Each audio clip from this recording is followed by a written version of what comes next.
Bab 2. Tentang Inara. Matahari belum sepenuhnya naik, tapi rumah kecil di ujung gang itu sudah ramai oleh bunyi sendok beradu dengan piring, desis kompor tua, dan suara langkah kaki yang hati-hati agar tak membangunkan tetangga. Inara sibuk di dapur. Tangannya cekatan, membalik telur di wajan dengan sedikit minyak yang sudah dipakai 2 kali sebelumnya. Wajahnya tenang, matanya sembab sisa begadang semalam menjahit pesanan tetangga. Tapi bibirnya tersenyum kecil, karena pagi ini ada rezeki. 1 ikat sayur bayam dan 4 butir telur, cukup untuk keluarga. Di ruang tengah, adik bungsunya, Nisa, 9 tahun, menggeliat malas-malasan di kasur tipis yang dilipat jadi sofa kalau siang. "Mbak, ini sudah pagi banget ya?" gumam Nisa, matanya setengah tertutup. Inara menoleh dari dapur. "Belum pagi banget, tapi kalau kamu bangun sekarang, nanti sempat bantu nyapu halaman sebelum sekolah." Nisa mengerucutkan bibir. "Ah, selalu nyuruh nyapu. Kalau mau nyanyi aja, boleh, tapi sapu dipegang."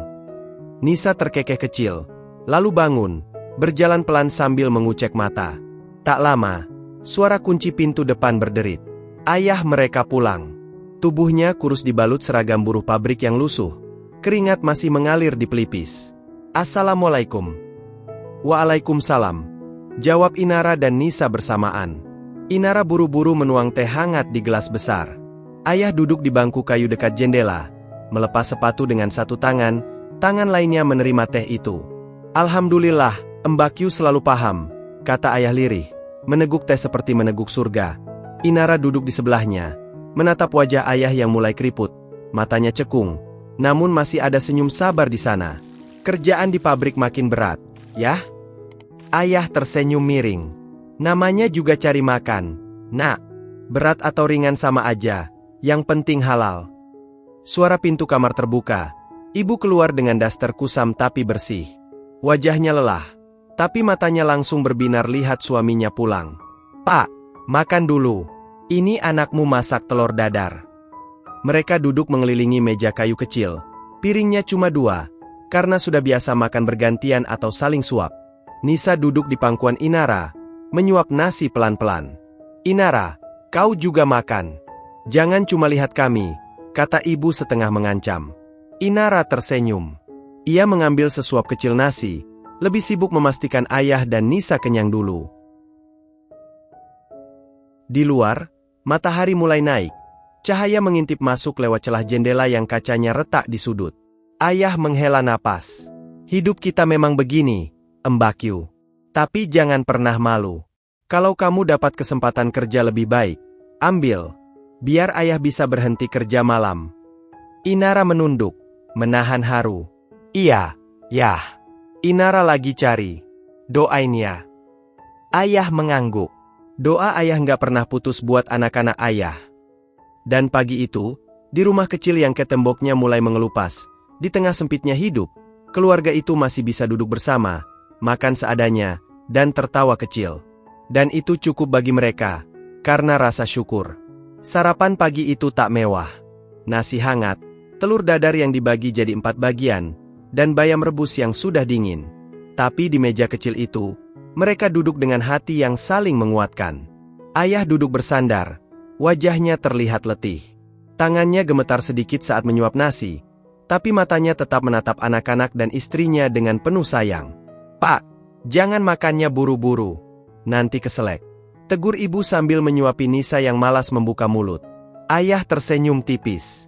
"Kalau lambat nanti keburu habis sama anakmu yang ini," katanya bercanda sambil melirik Nisa. Nisa terkikik. Akhirnya membuka mulut, memakan suapan ibunya. Inara duduk paling pinggir. Tangannya sibuk membereskan piring yang kosong lebih dulu, padahal perutnya sendiri belum terisi. Ia sudah biasa begitu. Lebih kenyang lihat ayah dan adiknya makan. "Nah, kau nggak makan?" tanya ibu, matanya mengawasi. Inara tersenyum. "Nanti aja, Bu. Biar semua kenyang dulu." Ayah meletakkan sendoknya, menatap putrinya yang sulung itu. "Inara, jangan dibiasain begitu. Badanmu kurus. Kamu pikir kalau sakit siapa yang jaga kita semua?" "Sehat, kok, yah. Ini kuat banget," jawab Inara sambil mengepalkan tangannya, pura-pura pamer otot. Ayah tertawa kecil. Ibu menghela napas. Matanya tampak berkaca-kaca sebentar, tapi segera diusapnya cepat-cepat. Mereka makan dalam diam beberapa saat. Hanya terdengar suara sendok beradu dengan piring. Lalu ayah bicara lagi. Suaranya lirih. Kita memang gak punya banyak, Nak. Tapi jangan pernah hilang senyummu, ya. Ayah cuma kuat kerja karena lihat kalian bahagia. Inara menunduk, menyembunyikan mata yang mulai hangat. Iya, ya. Inara janji. Nisa tiba-tiba berkata polos. Mbak Inara cantik. Ya, ya. Ayah mengangguk. Cantik. Dan kuat. Nanti, insya Allah, dapat kerja bagus. Bisa bahagiain kita semua.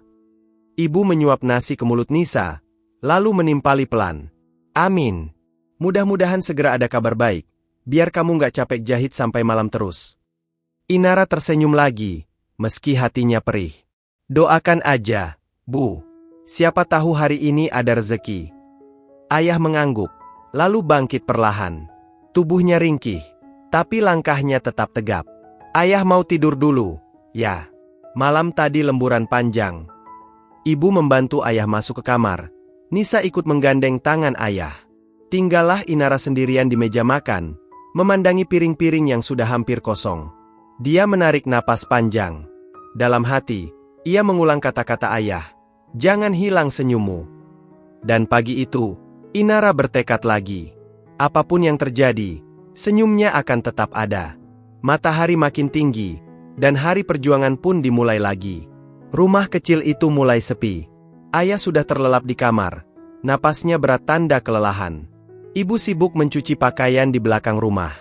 Nisa sudah berangkat sekolah dengan seragam yang warnanya mulai pudar tapi tetap disetrika rapi. Inara duduk di ruang tengah. Koran bekas yang sudah berlipat-lipat ada di pangkuannya. Sementara ponsel lamanya menyala redup di tangan satunya. Angin pagi masuk dari jendela, menggoyangkan tirai tipis yang warnanya sudah keabu-abuan. Bau sabun cuci dan bau tanah basah setelah disiram ibu bercampur jadi satu. Inara menarik napas panjang. Matanya menelusuri kolom demi kolom lowongan kerja di koran itu. Marketing? Sudah dicoba. Gagal. Admin butuh pengalaman? Tidak masuk. SPG butik? Gajinya kecil. Tidak cukup untuk tambah biaya ayah. Jari telunjuknya berhenti di satu iklan kecil, di pojok bawah halaman. Dibutuhkan asisten pribadi CEO, perusahaan konsultan dan investasi. Syarat, minimal S1, teliti, sanggup bekerja di bawah tekanan. Inara membaca 2 kali, lalu pelan-pelan ia tersenyum miring. Senyum orang yang tahu tantangannya berat tapi hatinya tak ingin mundur. Ia mengambil ponsel, mengetik nomor yang tercantum. Jarinya gemetar sedikit. Ini bukan pekerjaan kecil. Ini kantor besar. Tapi demi ayah, demi Nisa, demi rumah kecil ini, dia harus coba. Ponsel itu mendadak mati. Layar hitam. Baterainya habis. Inara mendengus kecil, lalu tertawa pelan sendiri. Ya Allah, sabar, Inara sabar. Ia bangkit, berjalan ke dapur, mengambil charger yang sudah terkelupas di ujungnya, lalu mencolok ke stop kontak. Duduk lagi di dekat colokan, menunggu ponsel hidup. Sambil menunggu, matanya memandangi rumah itu. Dindingnya penuh tempelan kertas doa, tulisan Nisa, kalender bekas. Di sudut, ada mesin jahit tua yang tadi malam menemaninya begadang. Tangannya mengusap pelan meja kayu yang sudah lecet-lecet. Inara, kamu harus kuat. Kamu ini anak pertama. Kalau kamu berhenti berusaha, siapa lagi? Bisiknya pada diri sendiri. Ponsel menyala. Dengan sigap ia tekan nomor itu lagi. Suaranya bergetar pelan saat bicara. Selamat pagi, saya Inara. Saya tertarik melamar posisi asisten pribadi. Apakah lowongan ini masih tersedia? Di seberang sana suara perempuan ramah menjawab, mencatat nama Inara, dan memberikan alamat kantor untuk wawancara. Inara mengangguk meski lawan bicara tak bisa lihat. Terima kasih banyak, Mbak. Telepon ditutup. Inara memejamkan mata sebentar, mengembuskan napas panjang. Dia menatap meja kecil, sudut rumah, tirai yang koyak di ujungnya. Besok, dia harus siap. Karena besok, dia akan berjuang lagi. Pagi itu langit mendung, tapi Inara tetap bersyukur. Hujan belum turun. Baju putih polos yang ia setrika semalam masih bersih. Rok panjang hitamnya meski sudah mulai pudar warnanya tetap dia rapikan. Jilbab abu-abu sederhana menutupi rambutnya yang disisir rapi. Di depan kaca kecil yang digantung di paku tembok, Inara merapikan kerah baju, memeriksa senyum sendiri. "Kau bisa, Inara," bisiknya pada bayangan diri. Ibu muncul dari dapur, membawa bekal kecil, nasi dan tempe goreng dibungkus daun pisang. "Nak, ini buat bekal. Jangan malu makan bekal sendiri, ya." Inara memeluk ibu, erat. "Terima kasih, Bu. Doakan, ya. Selalu, Nak. Selalu." Ayah sudah bangun, duduk di kursi dekat jendela. "Inara, hati-hati di jalan. Nggak usah gugup. Niat baik, insya Allah dibukakan jalan." "Iya, ya." Dengan langkah ringan, Inara keluar rumah. Uang pas untuk ongkos dia selipkan di dompet kain kecil. Gang sempit di kampung itu sudah ramai. Ibu-ibu menyapu halaman, anak kecil lari-lari sambil tertawa. Bau gorengan dari warung pojok menggoda hidung. Inara menunggu angkot di ujung jalan. Angkot biru datang, sudah penuh, tapi dia naik juga. Di dalam, penumpang berdesakan. Ada ibu-ibu bawa sayur, bapak-bapak pegawai, anak sekolah. Inara berdiri, tangannya berpegangan di tiang angkot yang catnya sudah terkelupas. Supir angkot melirik kaca spion. "Mbak, agak minggir, biar yang naik belakang bisa masuk." "Iya, Pak," jawab Inara sambil merapat ke bangku, tubuhnya semakin terhimpit. Perjalanan panjang dimulai. Angkot berjalan pelan, tersendat di jalanan yang macet. Klakson bersahut-sahutan. Bau asap knalpot masuk lewat jendela. Inara diam, memandangi luar jendela. Hatinya berdoa dalam diam. "Ya Allah, lancarkan jalanku hari ini. Berikan aku rezeki halal, biar aku bisa bantu ayah, ibu, Nisa." Ada anak kecil yang duduk di pangkuan ibunya, menatap Inara dengan mata polos. Inara tersenyum kecil pada anak itu. Anak itu tersenyum balik, lalu menyembunyikan wajah di bahu ibunya. Angkot berhenti lagi, turun 1, naik 2. Inara makin terhimpit, tapi tak satu pun keluhan keluar dari bibirnya. Saat sampai di persimpangan besar dekat gedung-gedung tinggi, Inara turun. Kakinya pegal, tapi matanya tetap berbinar. Di depannya berdiri gedung kantor Abbas. Tinggi, megah, kaca-kaca berkilat menantang langit. Inara menarik napas panjang. Langkah pertamanya kecil, tapi hatinya besar. Hari ini, ia akan mencoba menembus dunia yang sangat jauh dari rumah kecilnya.